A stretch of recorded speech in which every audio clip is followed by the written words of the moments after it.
The morning sun beat down mercilessly on the training grounds at Fort Bragg, North Carolina. 43 recruits stood in formation, sweat already soaking through their uniforms despite the early hour.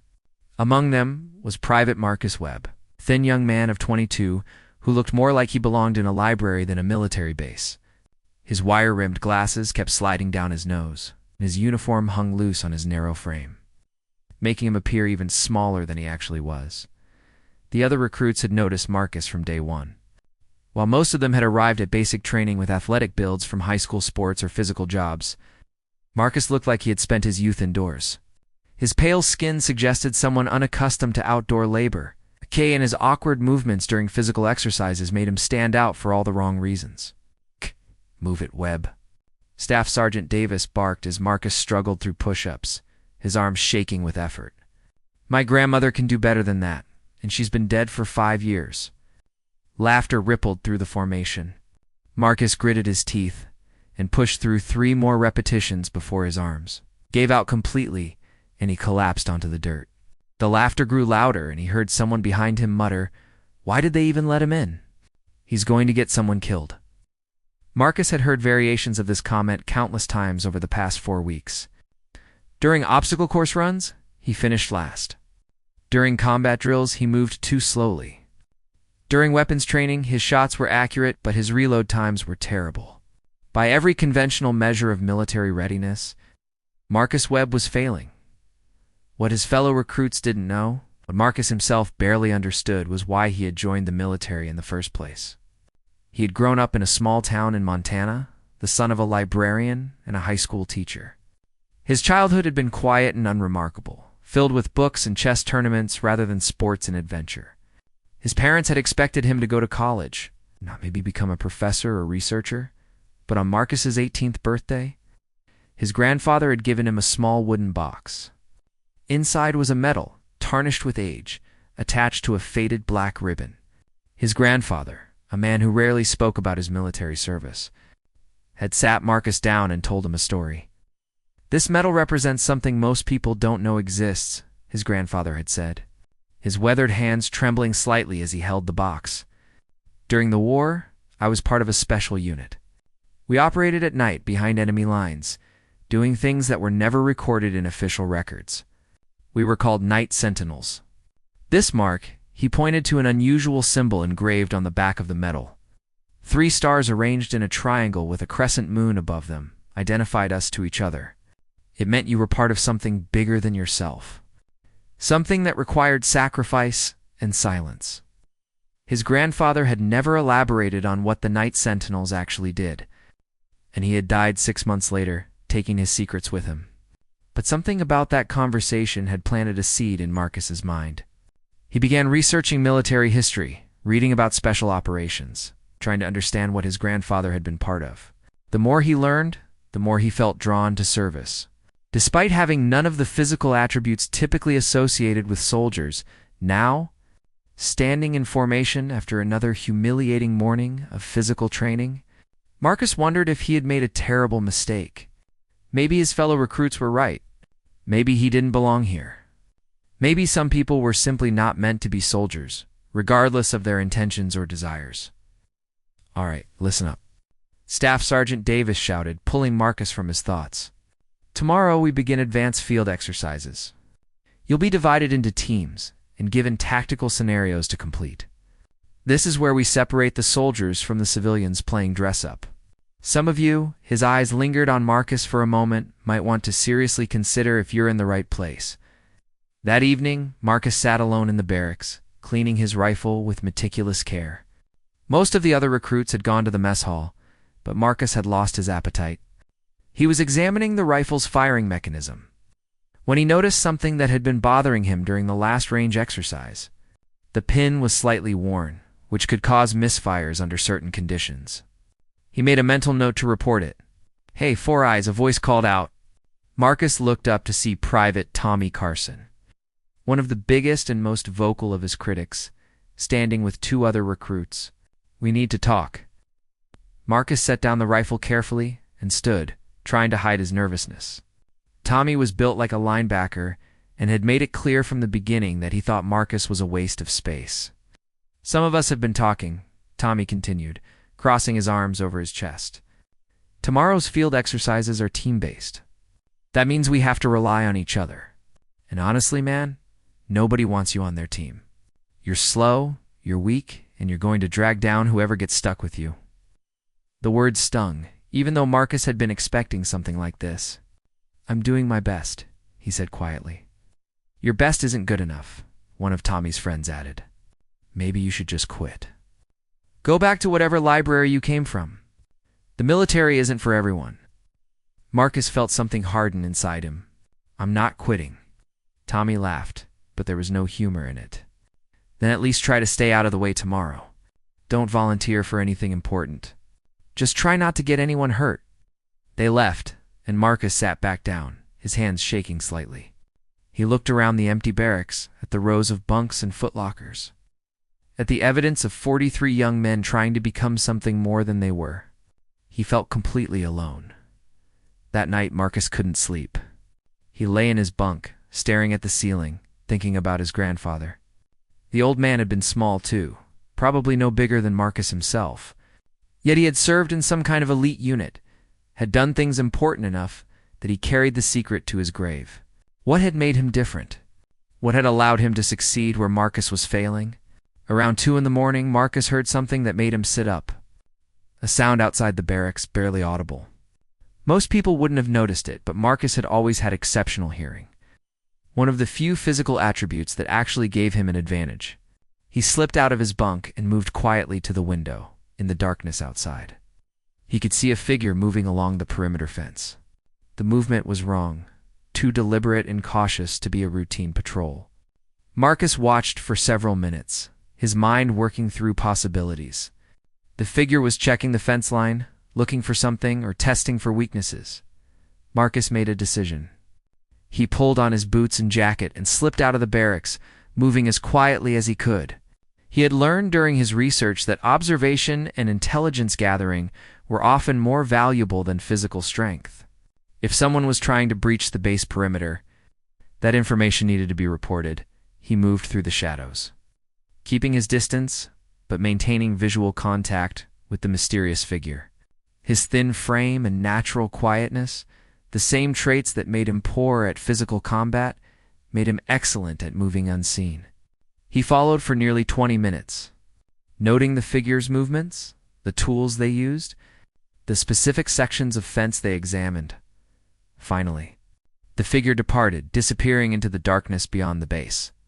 Marcus waited another 10 minutes to ensure they were gone, then made his way to the security office. The guard on duty looked surprised to see a recruit at that hour. Private Webb, what are you doing out of the barracks? Marcus quickly explained what he had witnessed, describing the figure's appearance, movements, and the specific sections of fence that had been examined. The guard's expression changed from annoyance to concern as Marcus provided detailed observations. Wait here, the guard said, picking up a phone. Within minutes, 2 military police officers arrived and took Marcus's statement. They were thorough in their questioning, impressed by the level of detail he had observed. By the time Marcus returned to the barracks, dawn was breaking, and he had maybe an hour before formation. He lay back in his bunk, exhausted but somehow feeling better than he had in weeks. For the first time since arriving at basic training, he had done something valuable, something that used his actual strengths rather than highlighting his weaknesses.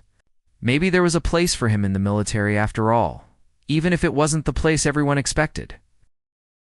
The field exercises began at 0800 hours. Staff Sergeant Davis divided the recruits into teams of 4, deliberately placing weaker soldiers with stronger ones to balance capabilities. As Tommy Carson had predicted, nobody wanted Marcus on their team. When Davis assigned him to Team 7 with 3 other average-performing recruits, Marcus could see the disappointment on their faces. Great, muttered Private Jackson. A stocky kid from Texas. We got stuck with the liability. Our assignment was straightforward in theory, but challenging in execution. Each team had to navigate through a forested training area, locate 3 checkpoints marked with colored flags, and return to base within 6 hours. Along the way, they would encounter obstacles and surprise challenges designed to test their tactical thinking and teamwork. Team 7 set out with Marcus deliberately hanging back, trying to stay out of the way, as Tommy had suggested. Jackson took point, with Thompson and Martinez covering the flanks. They moved through the forest at a good pace, making up for Marcus's slower speed with their own athleticism. 2 hours in, they found the first checkpoint easily enough. But as they approached the second, Jackson suddenly held up his fist, signaling the team to stop. "Something's wrong," he whispered. "The approach is too easy. This feels like a setup." The other team members looked at the area ahead. A red flag was clearly visible in a small clearing, exactly where their map indicated it should be. But Jackson's instincts were good. It did feel wrong, too exposed, too obvious, Webb Jackson said, surprising Marcus by actually addressing him directly. "You're small. Crawl up there and check it out. If it's a trap, you'll be harder to spot." Marcus nodded and dropped to his stomach, moving slowly through the underbrush. His smaller size, usually a disadvantage, made it easier to stay hidden. As he got closer to the clearing, he noticed something the others couldn't see from their position. Thin wires stretched across the ground, connected to smoke grenades that would trigger if someone walked through carelessly. It was indeed a trap, designed to eliminate teams that rushed in without proper reconnaissance. He crawled back and reported what he had found. Jackson looked at him with something approaching respect. "Good catch. All right, we circle around, avoid the wires, get the flag, and move on." They successfully retrieved the second checkpoint flag, and Marcus felt a small surge of satisfaction. Maybe he had contributed something useful after all, but the third checkpoint proved more challenging. According to their map, it should have been northwest of their current position. But when they arrived at the designated coordinates, there was no flag. They searched for 30 minutes, growing increasingly frustrated and aware of the ticking clock. "This is bullshit," Thompson complained. "The flag isn't here. Someone screwed up the coordinates." Marcus had been quiet during the search, but something was bothering him. He pulled out his map and compass, studying them carefully. The others were about to move on when he spoke up. "Wait, I think I know what happened. The map has magnetic north, but we've been using true north on our compass. In this area, the declination is about 14 degrees. We're in the wrong location." Jackson stared at him. "What are you talking about?" Marcus explained patiently, showing them on the map how magnetic north and true north differed, and how failing to account for declination would lead them progressively off course. It was the kind of technical detail that most people overlooked. But Marcus had read extensively about land navigation during his preparation for basic training. "If I'm right, the actual checkpoint should be about 300 meters that direction." Marcus pointed to a spot northeast of their current position. Jackson looked skeptical, but checked his watch. "We're running out of time. If you're wrong, we fail." "I'm not wrong," Marcus said with quiet confidence. They followed his calculations, and exactly 300 meters later, they found the red flag hanging from a tree branch. Jackson let out a whoop of triumph, and even Thompson clapped Marcus on the shoulder. "Okay, Four Eyes, I take it back. That was solid." They made it back to base with 40 minutes to spare, one of only 6 teams to successfully complete all 3 checkpoints. As they approached the assembly area, Marcus noticed something unusual. A group of senior officers stood with Staff Sergeant Davis, watching the returning teams with unusual interest. Among them was a colonel Marcus didn't recognize. A tall man in his 60s with steel gray hair and multiple service ribbons on his uniform, Team 7. "Front and center," Davis called out as they arrived. Marcus's stomach dropped. Had they done something wrong? Were they being called out for some violation he hadn't noticed? The 4 of them stood at attention in front of the colonel, who studied them with intense, calculating eyes. His gaze moved across each team member before settling on Marcus. "Private Webb," the colonel said, his voice carrying authority that made everyone nearby stop and listen. "Staff Sergeant Davis tells me you identified a potential security breach last night. You observed and reported suspicious activity along the perimeter fence." "Yes, sir," Marcus replied, his voice steady despite his nervousness. "Military police investigated your report. They found evidence of reconnaissance activity exactly where you indicated. Someone was testing our security protocols, likely planning a penetration exercise or worse. Your observations provided specific and accurate intelligence that allowed us to enhance our defensive measures. The colonel stepped closer, his eyes never leaving Marcus's face. Davis also tells me you corrected your team's navigation error today, demonstrating understanding of magnetic declination that most recruits don't possess. Is that correct? Yes, sir. I've studied land navigation extensively. Why? The colonel asked. Why would someone with your physical profile, he chose the words carefully, study such technical aspects of military operations? Marcus hesitated, unsure how to answer. Finally, he decided on honesty. My grandfather served, sir. He told me that intelligence and observation were often more valuable than strength. I thought if I couldn't be the strongest soldier, maybe I could be the most knowledgeable one. The colonel's expression didn't change, but something flickered in his eyes. Your grandfather. What was his name? Robert Webb, sir. He served in World War II, though he never talked much about it. The colonel was silent for a moment, and Marcus could see him processing this information. Private Webb, remove your jacket. Marcus blinked in confusion but complied, shrugging out of his uniform jacket and standing in his t-shirt. The colonel stepped forward and examined Marcus's left shoulder, where a small birthmark had been visible since Marcus was born. It was an unusual mark, 3 small dots arranged in a triangle with a crescent-shaped mark above them. Marcus's mother had always said it looked like stars and a moon. The colonel's face went pale. He stared at the birthmark for a long moment, then looked at Marcus's face with an expression that mixed shock, disbelief, and something else Marcus couldn't identify. Staff Sergeant Davis, the colonel said, his voice tight with controlled emotion, I need to speak with Private Webb immediately. In private, the rest of Team 7 is dismissed. Jackson, Thompson, and Martinez exchanged confused glances but snapped to attention and left. Marcus stood alone with the colonel and Davis, completely bewildered by what was happening.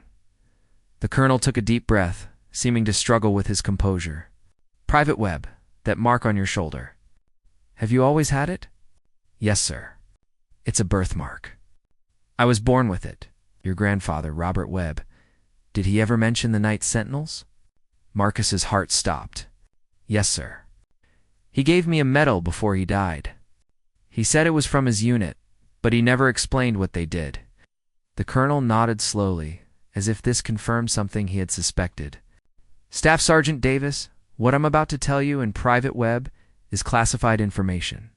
It does not leave this conversation. Is that understood? Yes, sir, Davis replied, looking as confused as Marcus felt. The colonel turned back to Marcus. The Night Sentinels were a special operations unit that operated during World War II and continued in various forms through the Cold War. They handled deep reconnaissance, intelligence gathering, and operations that required extreme stealth and patience rather than conventional combat skills. The unit was dissolved officially in 1989, but its legacy continues in certain special operations communities. He paused, studying Marcus's birthmark again. Members of the Night Sentinels were identified not by documents or dog tags, which could be captured or forged, but by specific genetic markers. Your birthmark, Private Webb, is one of those markers. It appears in certain bloodlines passed from parent to child. It's extremely rare, appearing in maybe 1 in 50,000 people. But among those who carry it, there's a documented correlation with specific cognitive and sensory abilities. Enhanced pattern recognition, exceptional hearing, and superior observational skills. Marcus felt like the ground was shifting beneath him. I don't understand, sir. Are you saying my grandfather's unit was selected based on genetics? Not exactly, the colonel replied. The genetic marker was discovered after the unit was formed. Researchers noticed that the most successful Night Sentinels shared certain physical traits, including that birthmark. It turned out that people with the marker possessed natural abilities that made them ideal for intelligence and reconnaissance work. They weren't stronger or faster than average soldiers. Often they were smaller, quieter, less physically imposing. But they saw things others missed, heard things others couldn't, and understood patterns that others overlooked. The colonel's expression softened slightly. Your grandfather was a legend among the Night Sentinels. It's Private Webb. He operated behind enemy lines for months at a time, gathering intelligence that saved countless lives. And now, here you are, carrying the same mark, displaying the same abilities. It's wondering why you don't fit the conventional mold of a soldier. Marcus's mind was reeling. Everything that had made him feel inadequate, every weakness that had been mocked and criticized, was suddenly being reframed as something else entirely. Not a liability, but a different kind of asset. Staff Sergeant Davis looked between Marcus and the colonel, his expression showing he was struggling to process this information. "Sir, are you saying Private Webb has some kind of special ability because of a birthmark?" "I'm saying," the colonel replied carefully, "that Private Webb has inherited certain genetic traits that have historically correlated with exceptional performance in intelligence and reconnaissance operations. The birthmark is simply the visible marker of those traits." He turned back to Marcus. "Tell me, Private Webb, have you always had exceptional hearing? The ability to notice small details others miss?" Marcus nodded slowly. "Yes, sir. I've always been able to hear things from far away, and I notice patterns, inconsistencies. My teachers used to say I was too focused on details that didn't matter." "Those details do matter," the colonel said firmly. "They matter tremendously in certain contexts. Last night, you heard someone moving along the fence line in the middle of the night when everyone else was asleep. Today, you noticed a navigational error that your teammates, all physically stronger and more conventionally capable, had missed. These aren't weaknesses, Private Webb. These are the exact strengths that made your grandfather valuable." The colonel began walking, gesturing for Marcus and Davis to follow. They moved away from the training area toward a more secluded part of the base. When they were completely alone, the colonel spoke again. "The military has changed since your grandfather's time. We have technology now that can do much of what the Night Sentinels did manually. Drones, satellites, advanced sensors. But technology has limitations. It can be jammed, hacked, or fooled. Human intelligence, human observation, that's still irreplaceable in certain situations. We still need people who can operate quietly, notice what others miss, and gather information in environments where technology fails." He stopped and faced Marcus directly. "I'm going to be frank with you, Private Webb. You're struggling in basic training because basic training is designed to produce conventional infantry soldiers. It tests physical strength, speed, endurance. You're being measured against standards that weren't designed for someone with your abilities. But there are other paths in the military, other roles where your specific skills would be invaluable." "What kind of roles, sir?" Marcus asked, his voice barely above a whisper. "Alice." "Intelligence analysis, field reconnaissance, strategic observation. The kind of work that requires patience, attention to detail, and the ability to piece together information from subtle clues. Your grandfather did this work in wartime. We need people who can do it now in different contexts, but with the same core skills." Staff Sergeant Davis cleared his throat. "Sir, with all due respect, Private Webb still needs to complete basic training. He's still failing most of our physical standards." "I'm aware," the colonel replied. "Which is why I'm going to make a recommendation. Private Webb will continue basic training, but with modified expectations. He won't be held to the same physical standards as recruits destined for combat infantry. Instead, he'll be evaluated on different criteria: observational accuracy, analytical thinking, and fieldcraft. If he completes basic training with acceptable performance in these areas, I want him transferred to a specialized training program." Davis looked skeptical.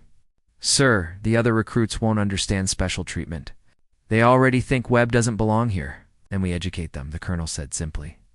"The military is not a one-size-fits-all institution, Sergeant. We need different people with different skills. Private Webb represents something rare and valuable. We would be fools to waste that potential by forcing him into a mold he was never meant to fit." He turned back to Marcus. "This doesn't mean things will be easy, Private Webb. You'll still train, still push yourself, still face challenges. But you'll be working toward a different goal than your fellow recruits. The question is, are you willing to do that? To embrace what you are, rather than trying to be what you're not?" Marcus thought about his grandfather, about the medal in the wooden box, about years of feeling like he didn't quite fit anywhere.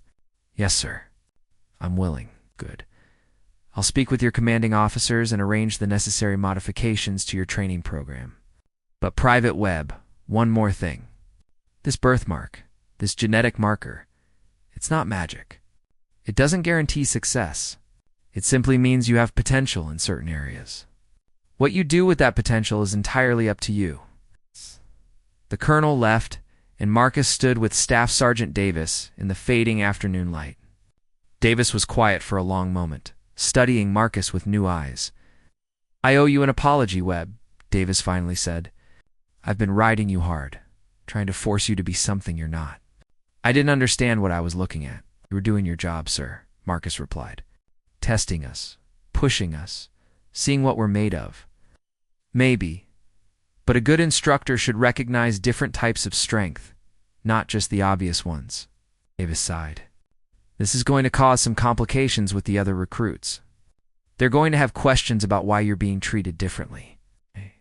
"I can handle it," Sir Marcus said, though he wasn't entirely sure that was true. That evening, word spread through the barracks that something unusual had happened with Marcus. The recruits had seen him called out by the colonel, had noticed the long private conversation.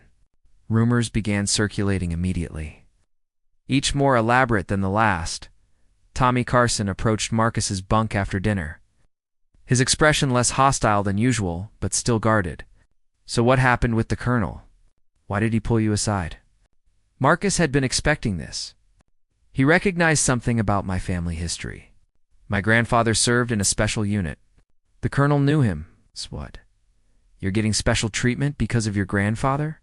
Tommy's tone was accusatory. "No," Marcus said firmly.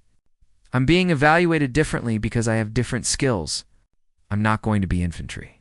I'm going to work in intelligence and reconnaissance. Intelligence someone snorted from across the barracks. That's just a fancy way of saying you couldn't cut it in real training." Marcus felt anger flash through him, but he controlled it. "Think what you want. But last night, I spotted and reported a security breach that military police confirmed was real. Today, I corrected our team's navigation error and got us to the checkpoint. I'm not strong or fast, but I can see things you can't and hear things you miss. That's not worthless. It's just different." The silence that followed was heavy. Some recruits looked skeptical, others thoughtful. Jackson, Marcus's teammate from the field exercise, spoke up. "He's right about the navigation thing. We would have failed that checkpoint if Webb hadn't caught the declination error. I didn't even know what magnetic declination was until he explained it. And he did spot that trap at the second checkpoint," Thompson added, somewhat reluctantly. "Saved us from triggering those smoke grenades." Tommy wasn't convinced. "So he's good at noticing things. That doesn't make him a soldier. What happens when we're in real combat and he can't keep up? What happens when someone needs to carry heavy equipment or hold a defensive position?" "Then someone else does those things," Jackson replied. "Just like when we need someone small and quiet to scout ahead, Webb does that. We all have different roles, man. That's how teams work." The argument continued for a while longer, but Marcus tuned it out. He lay in his bunk, staring at the ceiling, processing everything the colonel had told him. The genetic marker, the Night Sentinels, his grandfather's legacy. It was overwhelming and surreal, but it also made sense in a way nothing else had. All his life, Marcus had felt like he was missing something. Like he was supposed to be different than he was. He had tried to force himself into conventional expectations, tried to be athletic and outgoing and physically strong, but those things had never come naturally. What did come naturally was observation, analysis. Noticing the small details that others overlooked, his grandfather had understood this. That's why he had given Marcus the medal, why he had told him about the Night Sentinels. It wasn't just a story about military service, it was a message. You are what you're meant to be, and that's enough. Over the following weeks, Marcus's training changed in subtle but significant ways. He still participated in physical training, but the expectations were adjusted. When he couldn't complete the obstacle course in the required time, he wasn't punished. Instead, he was given additional assignments that played to his strengths, analyzing tactical scenarios, identifying security vulnerabilities, practicing land navigation in increasingly amidst complex terrain. The other recruits watched this transformation with mixed reactions. Some, like Tommy, remained convinced that Marcus was getting away with being weak. Others began to see the value in different types of intelligence and capability. Jackson became something of an ally, occasionally asking Marcus for help with map reading or tactical analysis. Staff. Sergeant Davis proved to be more adaptable than Marcus had expected. Once he understood that Marcus was being prepared for a different role, Davis began teaching him skills specific to reconnaissance and intelligence work. How to move silently through different types of terrain. How to memorize and report detailed observations. How to identify patterns in seemingly random information. The thing about intelligence work, Davis explained during one training session, is that it's mostly about patience and attention. You might spend hours watching a single location, noting every person who enters and exits, every vehicle that passes, every change in routine. Most people can't do that.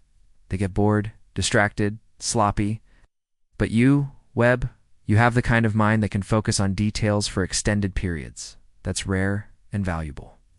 6 weeks after the colonel's revelation, Marcus participated in his first specialized training exercise. While the other recruits were conducting live-fire drills and tactical maneuvers, Marcus was given a different assignment.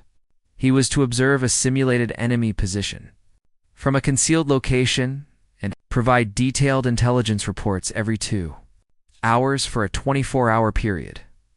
The position was a mock enemy camp set up in a forested area 2 kilometers from base. Marcus was given basic supplies: water, rations, binoculars, a notepad, and a radio. His mission was to remain undetected while documenting all activity in the camp, noting patterns, identifying potential vulnerabilities, and reporting actionable intelligence.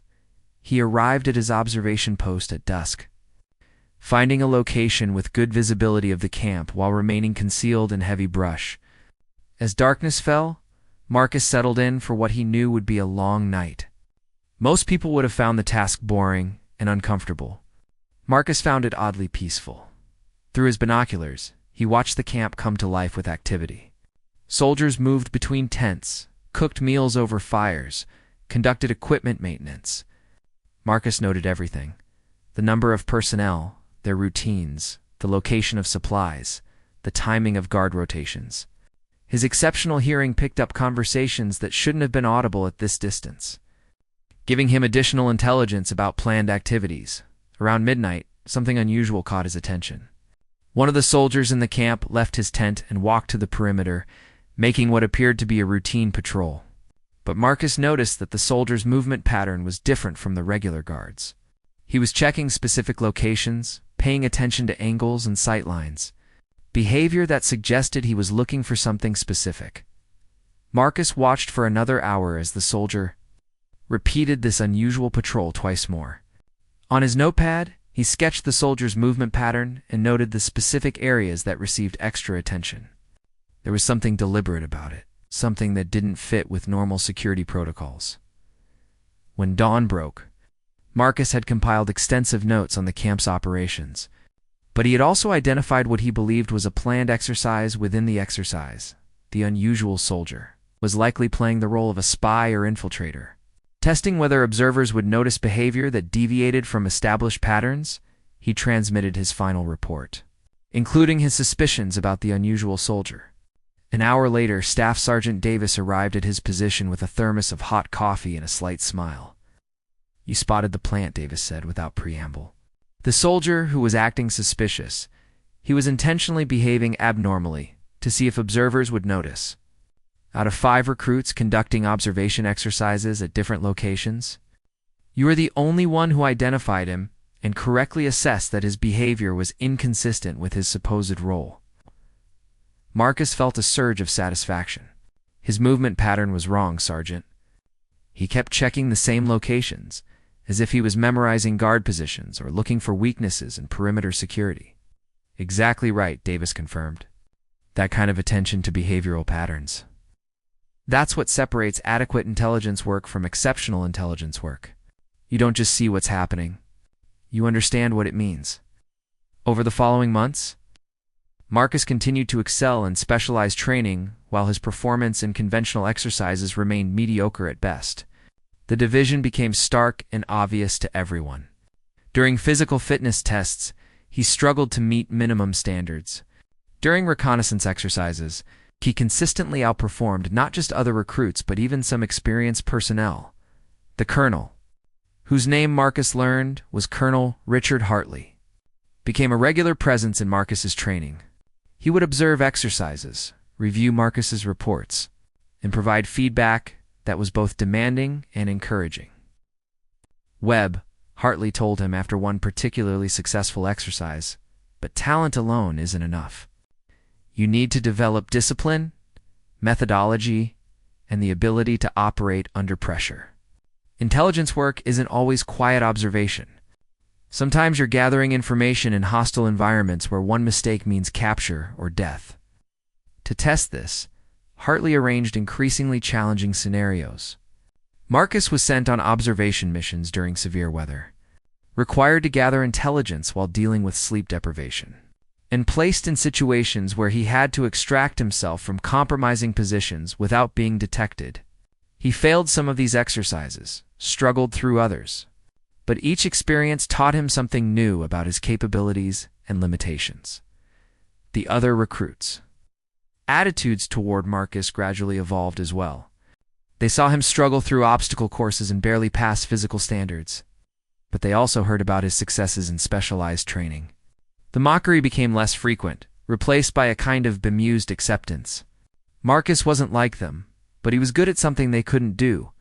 Tommy Carson, who had been Marcus's most vocal critic, approached him one evening with an unexpected request. "Webb, I need help with something. We've got a land navigation test coming up, and I keep screwing up the compass work. Can you explain that magnetic declination thing again?" Marcus spent an hour teaching Tommy the basics of land navigation, showing him how to account for declination, how to read topographic maps, how to use terrain features for orientation. Tommy listened intently, asking smart questions, and by the end of the session, he seemed to actually understand the concepts. "Thanks, man," Tommy said as they finished.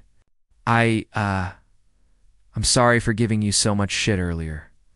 I didn't understand what you were about." "It's okay," Marcus replied. "I didn't really understand either until Colonel Hartley explained it." "That whole genetic marker thing," Tommy said hesitantly. "Is that real? You really have some kind of special ability?" Marcus considered how to answer. "I don't know if I'd call it special. I just process information differently than most people. I notice small details, hear things others don't, see patterns. It's not magic or supernatural. It's just how my brain works. It must be weird, knowing you're different like that." "It was weirder before I understood it," Marcus admitted. "I spent my whole life feeling like I was failing at being normal. Now I understand I was never supposed to be normal. I'm supposed to be this." Fort Huachuca in Arizona was a different world from the basic training facility Marcus had left behind. The intelligence school was housed in a series of nondescript buildings that looked ordinary from the outside but contained some of the most advanced training facilities in the military. Here, Marcus found himself among a different breed of soldier. These weren't the physical specimens who had dominated basic training. These were analysts, linguists, technicians, and field operatives. People who succeeded through mental acuity rather than physical prowess. For the first time in his military career, Marcus didn't feel like an outsider. The other students came in all shapes and sizes, united not by their physical abilities, but by their aptitude for gathering and analyzing information. Some were brilliant at languages, able to speak 5 or 6 fluently. Others excelled at pattern recognition, seeing connections in data that seemed random to most observers. Marcus found his niche in field intelligence, the practical application of observation and analysis in real-world scenarios. His instructor, a weathered warrant officer named Chief Ramirez, recognized Marcus's potential immediately. "You've got good instincts, Webb," Ramirez told him after the first week of training. "Most students have to be taught how to observe properly, how to notice details without losing track of the bigger picture. You already do it naturally. My job is to refine those instincts and teach you how to stay alive while using them." The training was intense and comprehensive. Marcus learned about surveillance techniques, how to follow targets without being detected, how to establish observation posts in hostile environments. He studied communications intelligence, learning to intercept and decode enemy transmissions. He practiced memory techniques, training himself to retain vast amounts of detailed information without writing anything down. But the most challenging training involved what Ramirez called living the cover intelligence. Operatives often had to assume false identities, blending into foreign environments while gathering information. This required not just lying convincingly, but becoming someone else entirely. Maintaining that persona under pressure for days or weeks at a time is a key to a good cover, Ramirez explained during one training session. Is keeping it simple and close to the truth? Don't try to be a rocket scientist if you know nothing about rockets. Be someone ordinary, forgettable, with a background you can maintain without constant mental effort. The best operatives are like ghosts. They're there, they see everything, and then they're gone, and no one remembers they existed. Marcus excelled at this aspect of training in ways that surprised even himself. His lifetime of feeling invisible, of being overlooked and underestimated, had prepared him perfectly for operating in plain sight. He could enter a crowded room, observe everything important, and leave without anyone remembering he had been there. 6 months into intelligence school, Colonel Hartley visited the facility. He observed several of Marcus's training exercises and reviewed his performance reports. Afterward, he met with Marcus privately in one of the secure conference rooms. "You're doing well, Webb. Better than I expected, actually. Chief Ramirez says you're one of the best students he's trained in 20 years. "Thank you, sir," Marcus replied, feeling a flush of pride. "But theoretical training is different from real operations. I want to test you in a more realistic scenario before we move forward with Night Sentinel training." Hartley slid a folder across the table. "This is a live operation. Low risk, but real. There's a suspected intelligence leak at a military contractor facility in Denver. Someone is passing classified information to foreign agents. The FBI is handling the investigation officially, but we want an independent assessment." Marcus opened the folder and read through the mission parameters. He would go to Denver under civilian cover as a temporary IT contractor. His job would be to observe the facility's personnel, identify unusual behavior patterns, and report back without compromising his cover or the FBI investigation. "You'll be on your own," Hartley emphasized. "No backup team. No safety net. If you're exposed, you'll be arrested and charged as a civilian trespasser. We'll eventually get you out, but your military career will be over. This is your chance to prove you can handle real field work. Are you willing to take it?" Marcus thought about the risks, about the possibility of failure, but he also thought about his grandfather, about the operations he must have conducted with far higher stakes. "I'm ready, sir." "Good, you'll leave in 3 days. Study the briefing materials, prepare your cover story, and remember everything Ramirez taught you. Be invisible, observe everything, and don't take unnecessary risks. Intelligence gathering is about patience, not heroics." 3 days later, Marcus arrived in Denver carrying nothing but a backpack and a fake identity. He was now Marcus Williams, a freelance IT contractor from Seattle, brought in to help upgrade the security systems at Vertex Defense Solutions. The company had contracts with the Department of Defense and handled classified information related to satellite communications. The cover story was solid because it was simple. Marcus actually had basic IT skills from his personal interest in computers, enough to perform minor tasks and maintain credibility. His job didn't require deep technical expertise, just enough knowledge to blend in with the other contractors and observe the permanent staff. On his first day, Marcus checked into a modest hotel near the Vertex facility and spent hours reviewing everything he knew about the suspected leak.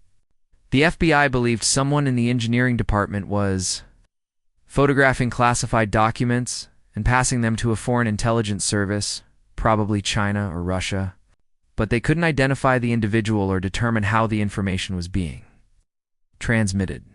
Marcus's mission was to watch the engineering staff, note their routines and behaviors, and look for anything that deviated from normal patterns.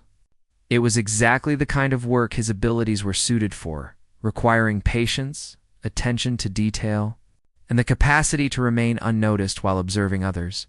He began work at Vertex the following Monday, arriving early and introducing himself to the IT department supervisor, a harried woman named Sandra, who seemed relieved to have extra help. She assigned him to workstation maintenance, a boring task that gave him access to most of the building and provided a legitimate reason to be in different departments. For the first week, Marcus simply observed. He noted the routines of various employees who arrived early, who stayed late, who took long lunches. He paid attention to relationships and social dynamics, identifying the informal power structures that existed beneath the official hierarchy. He watched how people handled classified materials, who followed protocols carefully, and who cut corners. The engineering department consisted of 12 personnel working on satellite communication systems. Most of them fit predictable patterns, arriving and leaving at consistent times, following security procedures automatically. But two individuals stood out to Marcus's trained observation. Dr. Sarah Chen was a senior engineer, brilliant and highly regarded, who often worked late into the evening. She had access to extremely sensitive materials and the technical knowledge to understand their significance. But her behavior seemed normal, her routine consistent. She was dedicated to her work, but showed no signs of stress or deception. The other person who caught Marcus's attention was David Walsh, a mid-level engineer who handled less sensitive materials but had broader access to different project areas. Walsh was outwardly friendly and professional, well-liked by his colleagues. But Marcus noticed small inconsistencies in his behavior. Walsh sometimes took bathroom breaks that lasted slightly too long. He occasionally left the building during lunch and returned exactly on time, suggesting he had a specific appointment rather than a leisurely meal. And twice, Marcus observed Walsh hesitating before entering the secure document room, as if steeling himself for something unpleasant. These were subtle patterns, the kind of thing most people wouldn't notice. But Marcus had learned to trust his instincts about behavioral anomalies. Something about Walsh's routine felt rehearsed, like an actor playing a role rather than someone going through their natural day. Marcus began focusing his observations on Walsh, noting his movements, his interactions, his patterns. He discovered that Walsh always volunteered for tasks that required entering the secure areas, but never spent more time there than absolutely necessary. He was accessing classified materials but seemed uncomfortable doing so, suggesting guilt or stress about what he was doing with that access. After 2 weeks of observation, Marcus had compiled extensive notes on Walsh's behavior, but he still hadn't identified how Walsh might be transmitting information or who he might be working with. The FBI's surveillance hadn't caught anything either, suggesting the method was sophisticated and well-planned. Then Marcus noticed something during his routine workstation maintenance. Walsh's computer had been experiencing repeated issues with overheating, requiring the cooling fans to run constantly. Marcus had fixed similar problems before, usually caused by dust accumulation or failing components. But when he examined Walsh's computer, he found something else. Hidden behind the cooling system was a small wireless transmitter, carefully installed to look like a standard computer component, but actually designed to intercept and transmit data. It was sophisticated work, almost undetectable unless you were specifically looking for it. Marcus took photographs of the device without removing it. Maintaining his cover while gathering critical evidence, he reported his findings through the secure communication channel Colonel Hartley had established. Within hours, FBI agents had obtained warrants and moved on the operation. They arrested Walsh as he attempted to make a dead drop in a Denver park, catching him with photographed classified documents. They also arrested his handler, a Russian intelligence officer operating under diplomatic cover. Marcus watched the arrests from a distance. Maintaining his cover, as Marcus Williams, the IT contractor who would finish his assignment and leave without anyone knowing his real purpose. The Vertex employees were shocked by Walsh's arrest, unable to believe that their friendly colleague had been a spy.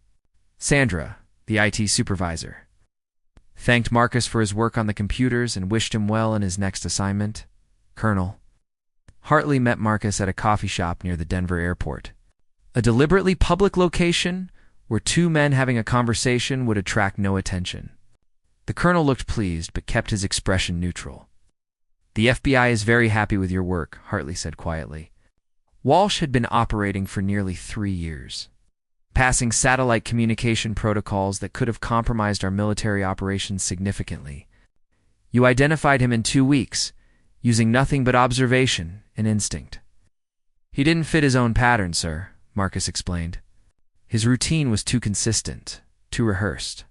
Real people have variations in their behavior." Walsh was performing a script. Exactly. That's the kind of insight that separates adequate intelligence work from exceptional intelligence work. Hartley took a sip of his coffee, his eyes scanning the coffee shop with the automatic awareness of someone who had spent decades in intelligence work. "You've proven you can handle field operations. You maintained your cover perfectly, gathered actionable intelligence, and extracted yourself cleanly. That's everything we needed to see." "Does this mean I'm ready for Night Sentinel training, sir?" "It means you're ready to begin the real training," Hartley corrected. "What you've done so far is preparation. Night Sentinel operations require additional skills that will take years to develop fully. Deep cover operations in hostile territories, advanced infiltration techniques, survival in extreme conditions. Your grandfather trained for 3 years before his first real mission." Marcus nodded, understanding that this was just the beginning of a long journey. "I'm ready for whatever comes next, sir." "Good, because your next assignment is going to challenge you in ways you haven't experienced yet. You're going to learn how to operate in foreign countries where you don't speak the language, where the culture is completely alien to you, where one mistake could mean capture or death. You'll learn advanced surveillance techniques, how to recruit and handle information sources, how to extract yourself from compromised situations." Over the next 3 years, Marcus's training intensified dramatically. He learned Mandarin and Arabic, spending months in immersive language programs until he could think in those languages rather than just translate. He trained in hostile environment survival, learning to operate in deserts, jungles, and urban environments where he had no support infrastructure. He studied cultural immersion, understanding how to blend into foreign societies without the small mistakes that would mark him as an outsider. The physical training also continued. Though adapted to his abilities, he would never be a physical specimen, but he learned to use his smaller size and unassuming appearance as advantages. He became expert at moving silently, at blending into crowds, at appearing harmless and forgettable. He learned defensive tactics focused on evasion rather than confrontation, techniques for escaping dangerous situations rather than fighting his way through them. Throughout this training, Marcus stayed in contact with Colonel Hartley, who mentored him through the challenges and setbacks. Hartley shared stories about Marcus's grandfather, filling in details about operations and missions that helped Marcus understand the legacy he was inheriting.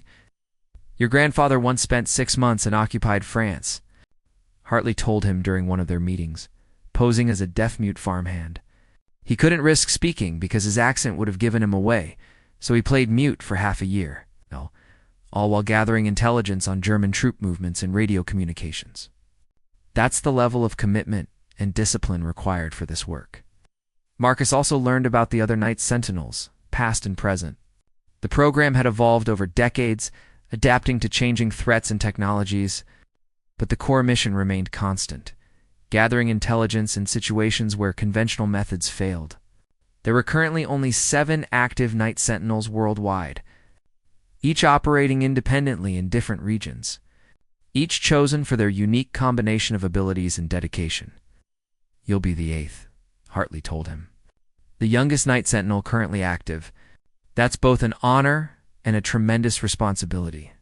The operations you conduct will never be publicly acknowledged. You'll receive no medals, no public recognition. Your family will never know the details of your work. You'll carry secrets to your grave just as your grandfather did." "I understand, sir," Marcus replied. "This isn't about recognition. It's about doing work that matters, work that I'm uniquely suited to do." On the 3rd anniversary of Marcus's graduation from basic training, Colonel Hartley summoned him to a secure facility in Virginia. Marcus arrived not knowing what to expect, but when he entered the briefing room, he found 6 other people waiting. They ranged in age from late 20s to early 50s, men and women of various ethnicities and backgrounds.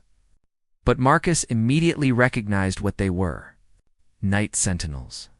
His predecessors and peers in the program, each of them bore the mark somewhere on their body, the genetic signature that identified them as part of this unique lineage. And each of them had been through the same journey Marcus was completing: the transformation from overlooked and underestimated to highly capable intelligence operative. Colonel Hartley stood at the head of the table, looking at the assembled group with something approaching pride. "Ladies and gentlemen, I want to introduce you to our newest member. This is Marcus Webb, grandson of Robert Webb, who many of you knew or knew of. Marcus has completed his training and is ready for his first operational assignment." A woman in her 40s, with the quiet confidence of someone who had survived countless dangerous situations, smiled at Marcus. "Your grandfather was a legend, Webb. He set standards that some of us are still trying to meet. Welcome to the family." The others added their own welcomes, and Marcus felt something he had never quite experienced before: complete acceptance. These people understood him in ways no one else could, because they shared the same abilities, the same calling, the same willingness to operate in the shadows for the greater good. Over the next several hours, the group discussed ongoing operations, shared techniques and lessons learned, and briefed Marcus on the realities of Night Sentinel work. They were candid about the dangers and difficulties, about the psychological toll of living double lives, about the loneliness that came with carrying secrets that could never be shared. "The hardest part isn't the danger," one operative told Marcus. "It's the isolation. You'll see things, experience things, and you can never talk about them with anyone outside this room.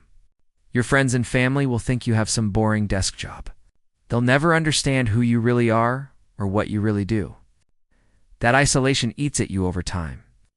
But it's also what makes this work possible," another added. "We're invisible by design. We succeed because no one knows we exist. That anonymity is our greatest weapon and our heaviest burden." After the meeting, Colonel Hartley handed Marcus a folder containing his first operational assignment. "You're being deployed to Southeast Asia. There's a trafficking network moving weapons and technology through the region. We need detailed intelligence on their operations. You'll be working under deep cover for at least 6 months, possibly longer.